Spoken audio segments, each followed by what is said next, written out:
Pour la première fois, la réalité virtuelle ne donne pas la nausée. Pour la première fois, elle donne envie d'y croire. C'est comme ça, et après ce premier succès, que Palmer Luckey décide de lancer un Kickstarter pour financer une version développeur de son propre casque, une version dédiée aux ingénieurs qu'il baptise Oculus Rift. La campagne démarre le 1er août 2012, avec un objectif initial de 250 000 $.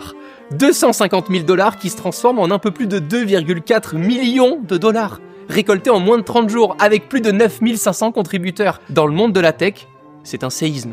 À seulement 19 ans, Palmer Luckey devient la figure d'une génération de bricoleurs, capables de rivaliser avec les géants grâce au crowdfunding, la force de la communauté contre les fonds d'investissement. Et ce succès, justement, attire rapidement l'attention d'investisseurs.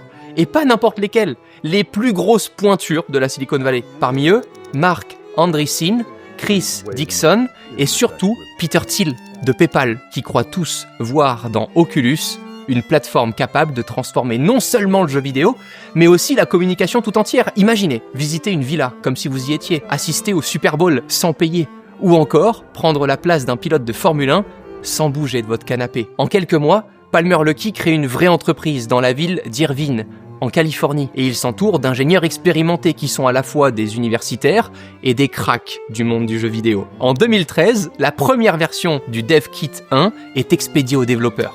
C'est un boîtier noir, au design toujours dégueulasse, mais peu importe, fonctionnel. Le projet n'est plus une simple expérimentation dans un garage, c'est une vraie plateforme, avec un écosystème complet qui se développe. À ce moment-là, beaucoup voient en Palmer Luckey un génie dans le monde de la tech. Parmi eux, il y a un mec qui peut tout changer, qui n'a aucune limite, qui est très puissant et qui peut propulser Palmer Luckey et son invention Oculus dans une toute autre galaxie. Ce mec, Mark Zuckerberg.